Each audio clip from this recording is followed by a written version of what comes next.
और बात हम छत्तीसगढ़ की कर रहे हैं, तो छत्तीसगढ़ में जो हमारा वातावरण है वो ऑयस्टर मशरूम के लिए बहुत अच्छी है। यहाँ पर पैडी मशरूम भी हम बहुत अच्छे से कर सकते हैं, मिल्की मशरूम भी कर सकते हैं, और बटन मशरूम के लिए हमको आर्टिफिशियल बहुत सारे ऐसे कंडीशन लगाने पड़ते हैं, तभी हम उसके कर पाते हैं।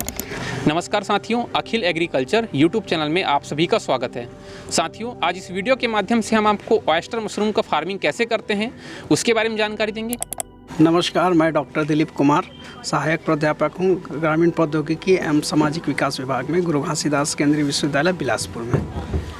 सर, एक जो डाउट है पब्लिक ऑडियंस के बीच में रहता है कि मशरूम वेज है कि नॉन वेज, मतलब लोग भ्रमित हैं इस चीज़ से, इसकी वास्तविकता उनको पता नहीं है, इसके बारे में आपका क्या कहना है? देखिए, मशरूम वेज है नॉन वेज है, ये बहुत डिबेट का विषय है जी। बहुत लोग इसमें कंफ्यूजन में है कि ये वेज है कि नॉन वेज है, तो इसमें बहुत कुछ ज़्यादा नहीं बोलूँगा। मैं सिर्फ आप लोग से इतना ही कहना चाहूँगा कि मशरूम में ऐसे बहुत सारे पोषक तत्व हैं जो दूसरे चीज़ों से हमको प्राप्त नहीं हो सकती, और मशरूम को हर वर्ग के लोग, हर एज के लोग इसको खा सकते हैं, चाहे वो बच्चा हो या बूढ़ा हो, सभी को इसकी ज़रूरत है। तो इसके न्यूट्रिएंट जो वैल्यू है बहुत ज़्यादा है, इसलिए सभी को इसको खाने चाहिए। इसको उगाने की जो प्रक्रिया है बिल्कुल आप देख सकते हैं कि ऑर्गेनिक है, इसमें किसी प्रकार से मांस या ऐसे किसी चीज़ों का इस्तेमाल नहीं किया जा रहा है। तो आप बिल्कुल वेज नॉन वेज में ना फंस के इसको जो न्यूट्रिशन वैल्यू है ये बहुत बेनिफिशियल है, तो इसको खाना स्टार्ट कीजिए। साथियों, अब हम बात करते हैं मशरूम प्रोडक्शन के प्रोसेस के बारे में। हमें बहुत खुशी है कि हमारे डॉक्टर दिलीप सर जो है आपको एकदम साइंटिफिक और सटीक तरीके से बताएंगे कि मशरूम प्रोडक्शन कैसे किया जाता है। आप जो मशरूम प्रोडक्शन करेंगे वो कैसे सफल रहेगा। देखिए, मशरूम बहुत प्रकार की होती है, जो खाने योग्य हमारा मशरूम है। और बात हम छत्तीसगढ़ की कर रहे हैं, तो छत्तीसगढ़ में जो हमारा वातावरण है वो ऑयस्टर मशरूम के लिए बहुत अच्छी है। यहाँ पर पैडी मशरूम भी हम बहुत अच्छे से कर सकते हैं, मिल्की मशरूम भी कर सकते हैं, और बटन मशरूम के लिए हमको आर्टिफिशियल बहुत सारे ऐसे कंडीशन लगाने पड़ते हैं, तभी हम उसके कर पाते हैं।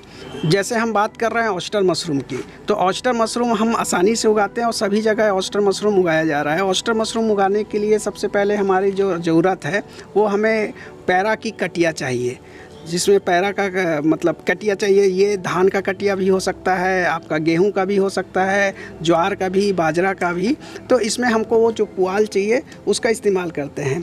इस पुआल में बहुत सारे ऐसे माइक्रो ऑर्गेनिज़म रहते हैं जिसको मारना बहुत ज़रूरी होता है, जिससे कि हमारा उत्पादन जो है प्रभावित ना हो।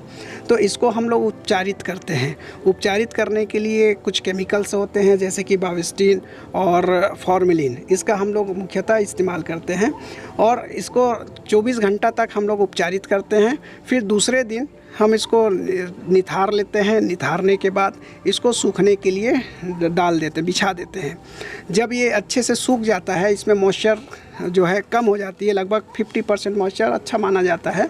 तो जब 50% मॉइस्चर, इसको नापने के लिए जैसे अब किसान भाइयों के पास कुछ नहीं रहता कि हम कैसे जाने कि 50% मॉइस्चर है या ये बैगिंग के लिए तैयार है, तो उसका सबसे आसान तरीका ये है कि हम लोग उसको पकड़ेंगे, मशरूम जो कटिया है उसको बहुत तेज़ी से दबाएंगे ज़ोर से, और उसके बाद छोड़ देंगे। जब उसमें पानी नहीं टपकेगा और आपके हाथ में भी हल्का सा ही पानी आएगा, तो आपको समझ जाना है कि ये बैगिंग के लिए तैयार है।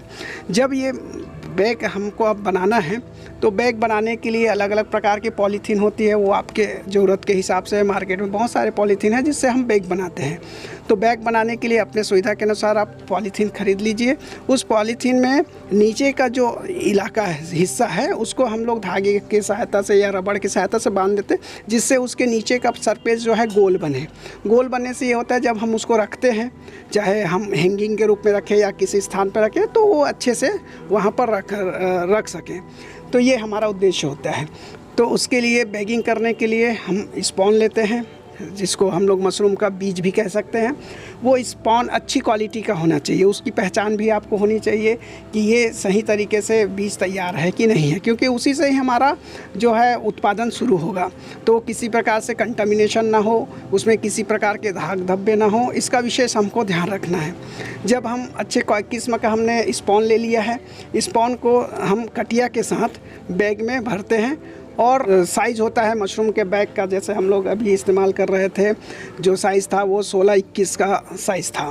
तो ये उस साइज़ के में लगभग हम 150 से 200 ग्राम जो स्पॉन है हम उसमें डाल सकते हैं। तो इस प्रकार से अच्छे से 2 प्रकार से ऐसे हम लोग इसको डाल सकते हैं। एक और तरीका होता है, हम सीधे मशरूम के बीज को कटिया में पूरी तरीके से मिला दें और एक साथ उसको भर ले। उसको अच्छे से दबा के भरना चाहिए, बहुत ज़्यादा तेज़ भी नहीं दबाना चाहिए और ढीला भी ना रहे। इस प्रकार से अच्छे से उसको दबा के भर लीजिए और ऊपर से उसको गांठ बांध दीजिए और उसमें छेद करना ना भूलें। अगर छेद नहीं करेंगे उसका ऑक्सीजन नहीं जाएगा और मशरूम जो है आपका ख़राब हो जाएगा। तो इसलिए बैगिंग के बाद छेद कर ले। उसके बाद आपके पास हैंगिंग है पॉलीथीन का, अगर आपने बनाया रस्सी से तो उसमें लटका दीजिए, या नहीं तो आप किसी स्थान पे रूम टेम्परेचर में भी रख सकते हैं। शुरुआत में रखने में कोई दिक्कत नहीं है, लेकिन जैसे ही माइसीलियम रन होता है, माइसीलियम रन होने में लगभग 20 से 25 दिन लग जाता है। जब पूरे तरीके से वाइट हो जाए, जब फिन हेड ना निकले हो, उस स्टेज में फिर आपको उसको हैंगिंग कर देनी चाहिए। उससे पहले आप रखें तो कोई दिक्कत नहीं है, लेकिन उसके बाद रखेंगे तो नीचे पोर्शन से जो मशरूम आता है वो नहीं आ पाएगा। तो इसलिए उसको हैंगिंग कर दीजिए, जिससे वो चारों तरफ से मशरूम जो है पिन हेड से निकले और आपका उत्पादन अच्छे से हो। जब आपका मशरूम अच्छे से आने से शुरू हो जाते हैं, पिन हेड्स लगते हैं, पिन हेड्स निकलने के बाद उसको 3 से 4 दिन लगता है, या 5 दिन मैक्सिमम मान लीजिए। 5वें दिन में पूरी तरीके से खिल जाता है और वो हार्वेस्टिंग के लिए तैयार हो जाता है। जब आपको हार्वेस्टिंग करना है तो साफ़ सफाई का विशेष ध्यान रखना है। आपको हाथ वगैरह धो लेना है और उसको घुमा के उसको तोड़ने चाहिए, सीधे सीधे नहीं खींचना चाहिए, जिससे उसके जो बेस होता है वो ख़राब हो जाता है, जिससे दूसरा बार मशरूम आने में उसको समय लगता है। इसलिए उसको घुमा के तोड़ लीजिए। घुमा के तोड़ के आप फिर से उसका जैसे पैकेजिंग करना है, जैसे मार्केटिंग करना है, कर सकते हैं। जब एक बार हार्वेस्टिंग हो जाती है, उसके बाद ज़रूरत के हिसाब से इसको मॉइस्चर हमको देना पड़ता है। तो आपने अभी जहाँ से छेद बने थे वहाँ से निकला था, तो आप कर सकते हैं दूसरे बार हार्वेस्टिंग के लिए उसमें चीरा लगा सकते हैं, जिससे कि अलग जगह से फिर से आपका मशरूम आए, और उसमें आप पानी भी डाल सकते हैं। मॉइस्चर आपको थोड़ा सा मेंटेन करना पड़ेगा। दूसरे एक बार हार्वेस्टिंग के बाद दूसरे आने में कम से कम आपके कंडीशन तापमान के ऊपर निर्भर करता है। अगर वो सही फेवरेबल तापमान रहा तो लगभग 7 से 8 दिन में दूसरा हार्वेस्टिंग शुरू हो जाता है। पहली हार्वेस्टिंग हमको ज़्यादा मिलती है और दूसरी हार्वेस्टिंग हमको कम मिलती है और तीसरी उससे भी कम मिलती है। तो इस प्रकार से एक बैग से हम लगभग 1.5 से 2 किलो तक मशरूम निकाल सकते हैं। अब ये बहुत सारी चीज़ें उसमें डिपेंड करती है कि मशरूम का उत्पादन कितना होगा। अभी मार्केट में 200 रुपये किलो के हिसाब से बेच रहे हैं। हम लोग केवल मशरूम का उत्पादन नहीं है, हम लोग मशरूम से बड़ी भी बना रहे हैं, मशरूम से अचार भी बना रहे हैं, मशरूम से पाउडर भी बना रहे हैं, मशरूम से बिजौरी भी बनाया जा सकता है और मशरूम के पकौड़े भी बहुत ही अच्छे बनते हैं। तो मशरूम के बहुत सारे उत्पाद इसमें बनाए जा सकते हैं। तो इससे मशरूम को सही में सभी को खाने की एक आदत डालनी चाहिए, उसको अच्छे से खाना चाहिए। साथियों, जैसा कि आपको पूरी जानकारी मशरूम फार्मिंग के बारे में सर ने बताई, बहुत ही अच्छी तरीके से सर ने आपको ये जानकारी दी। वीडियो अगर आपको अच्छा लगे, वीडियो को लाइक करिए, हमारे चैनल को सब्सक्राइब करना बिल्कुल ना भूलें। वीडियो अगर आपको हेल्पफुल लगी हो तो वीडियो को ज़्यादा से ज़्यादा शेयर करें। धन्यवाद।